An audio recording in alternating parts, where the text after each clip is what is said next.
What's up, everybody? I wanted to create a military PCS guide with really like how to crush your military move, because I get this question a lot, and that's, in my opinion, the most important decisions for you to make during your PCS are whether to rent or sell any homes you currently own and whether to buy or rent a residence at your next duty station. I want to talk to people about this because I get this question all the time, and I think that I can help out, right? Especially with the buying a home. If you decide to do that, hit me up. I got a huge network of agents in the community.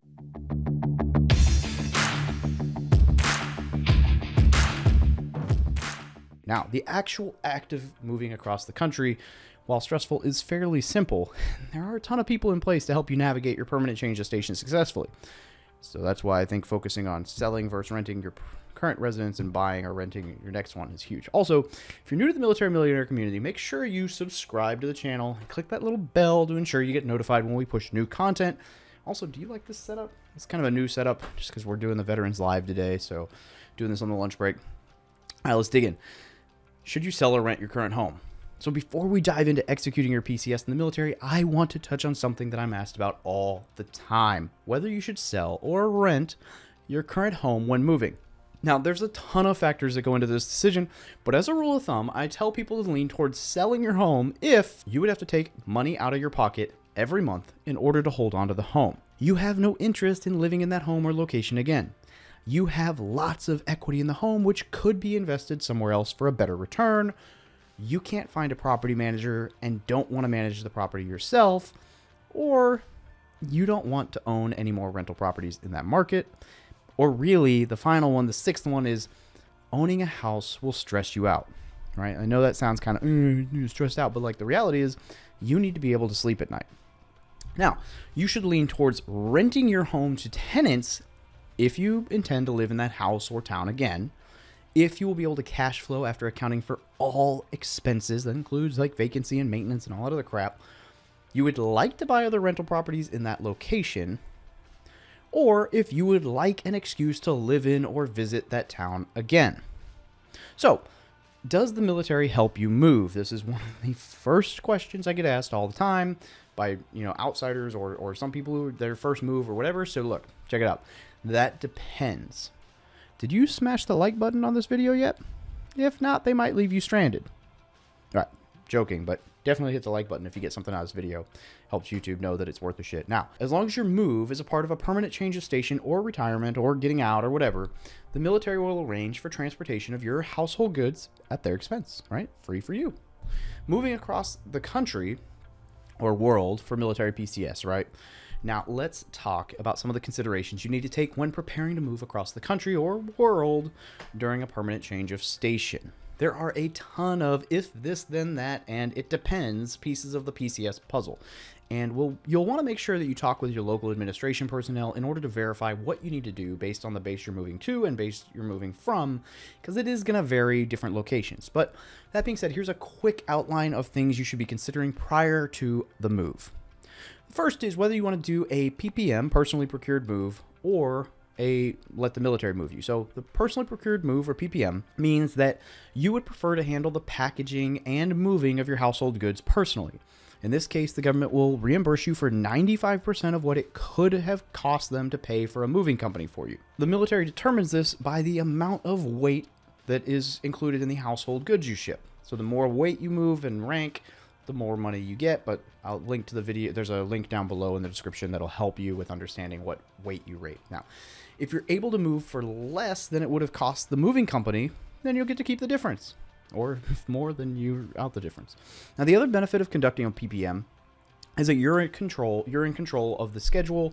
You don't have to worry about a shipping company damaging any of your belongings and, whatever. But even so, I personally prefer to hire a moving company because it is much less stressful than doing it all yourself. So the second option, if you're not going to do a PPM, is scheduling a moving company. Now, the reason I think it's less stressful to hire a moving company is that you don't have to pack your entire house, drive a U-Haul across the country, or deal with any of the logistics involved in the movement.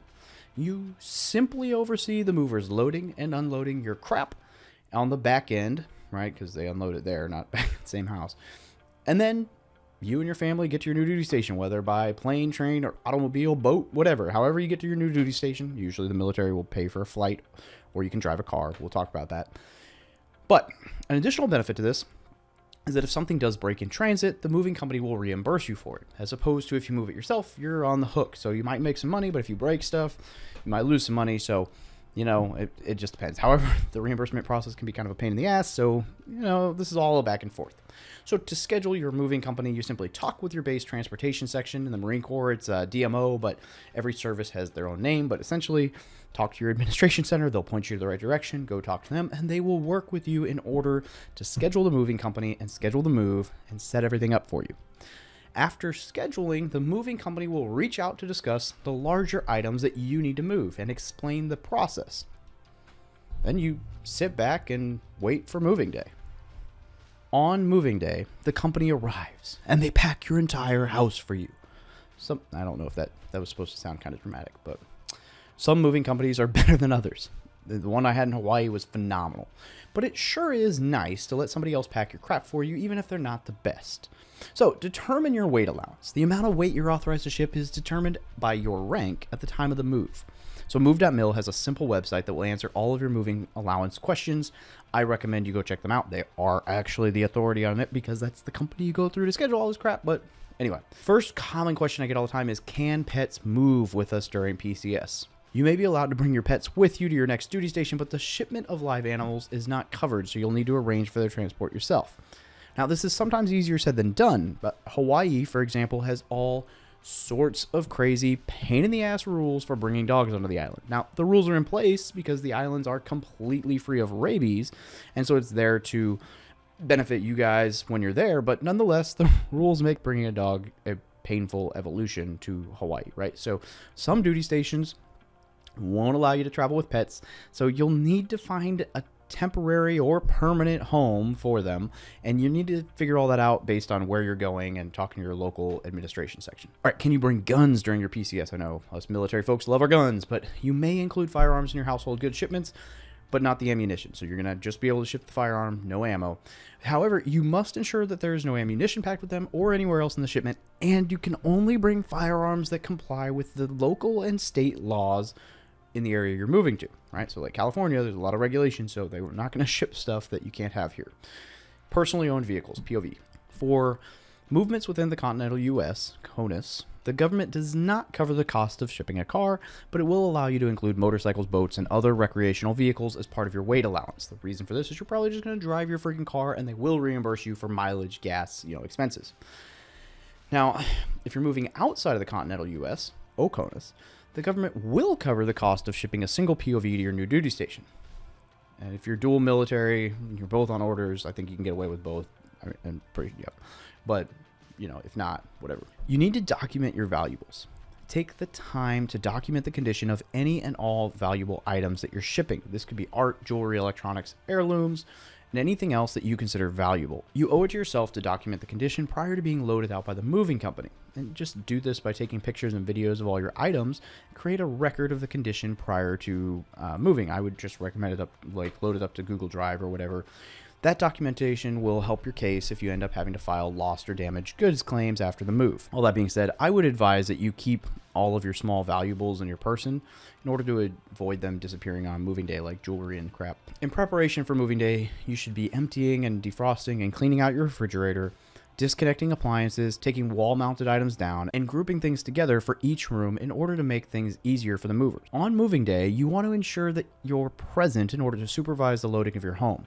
Watch the movers to ensure they wrap and load everything correctly, and verify the inventory to ensure that everything they listed was physically loaded on the vehicle prior to signing all the documents. All right, so missing and broken items. Don't worry about items that get lost or broken in transit, because you will have plenty of time to file a lost or damaged goods claim. In the past, I have had some electronics get damaged, and the moving company reimbursed me for these items. Now, albeit with some annoying paperwork, but hey, better than nothing. That way, I was able to, replace them. It still worked out in the end, right? Now, hopefully your move will go off without a hitch and you won't have to deal with this process, but at least it exists, so you're covered regardless. All right, now here's the decision that I think is one of the biggest pieces of this entire process. Should you rent or buy at your new duty station? The decision to rent or buy at your new duty station is a common debate amongst during a military PCS. And I have purchased homes at duty stations, and I have rented homes at duty stations. There's not really a wrong answer here, and you shouldn't let your ego or peer pressure from others get in the way of making the best decision for your personal situation and your risk tolerance, and whether or not that you personally want, like whether it fits your investment strategy to buy there. So I, for example, decided to rent a home at my last duty station, right here, this home. Albeit, I was still able to house hack with short-term rentals and a roommate, despite owning, but nonetheless, like I own multiple rental company properties, including a hotel. I'm fully capable of buying a home, but I chose to rent because I couldn't find a home that met my personal investing criteria here, right? So it was the right decision at the time. Don't fall prey to the age-old advice of buying a home at every duty station, because sometimes it's just not the best idea. That being said, it can be a great idea long-term, and I am a huge fan of buying houses, but check this out. You should lean towards buying a home if you want to leverage the VA loan to build wealth, especially powerful with house hacking strategy. You will be able to cash flow with the property as a rental after you move out. You plan to live in this location again, whether being stationed there or retiring there, or you would like an excuse to visit this location again in the future, or if you can find a good deal and buy a good deal. You should lean towards renting a home if you prefer the convenience of living on base and can still save and invest in other assets. You have no desire to live in or visit this location in the future, and you don't want to own more rentals here. You won't be able to cash flow with the property as a rental after you move out. You're not comfortable buying a home, or your finances aren't ready to qualify yet. So, what should you look for in a real estate agent? The first thing is experience. You want a real estate agent who's been in business for a while, has been averaging, like consistently doing multiple deals every year.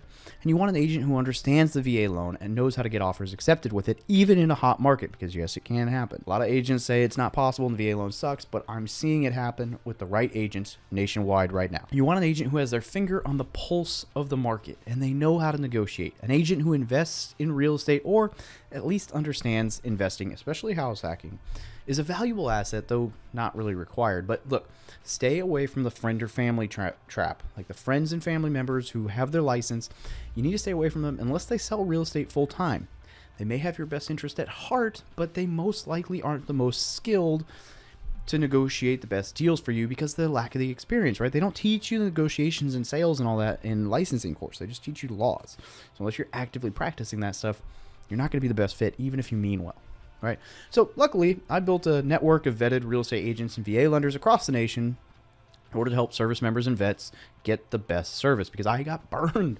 I got told to use the FHA loan because you could only use the VA loan once by a lender who claimed to specialize in the VA loan, which bullshit. Like, that's totally wrong. Now, as somebody who was turned away by a crummy lender in the past, I can assure you that the right real estate professionals make all the difference. So if you want a personalized introduction to one of the vetted agents or lenders that we have, there'll be a link down below, or you can go to my website and there's a tab. You fill out a short form. I'll make the introduction personally through an email. So, let me know. Now, look, are you ready for your military PCS? Take the time to begin planning your move as soon as you receive orders to your next duty station. The further ahead you begin planning for the move, the smoother it will go. When I relocate, I focus on 3 items right off the bat. What will I do with my current house, if you own it? What is my plan for housing at the next location? It's important. And determining whether to conduct a PPM or let the government hire a moving company for me. And I usually lean towards letting the government hire the moving company. That's what I'm doing this month, actually. By the time you see this video, I will either be in the moving process or already moved, right? So we would love to help you find a realtor or lender at your new location in order to help you determine the best course of action and help you out. We've done it with tons of service members and vets over the last year. I think we helped people buy like $20 million worth of real estate over the last year or two. Happy to help you. Let me know. It is what it is. But either way, let me know if you got something out of this and what did I miss? What PCS guide type things did I miss? Throw them in the comments. Maybe I'll add them to the article, give you some credit in order to help ensure we get the best answers for the service members out there, best guide out there. Either way, have a great day. Make sure you subscribe to the channel, smash that like button, and build some freaking wealth.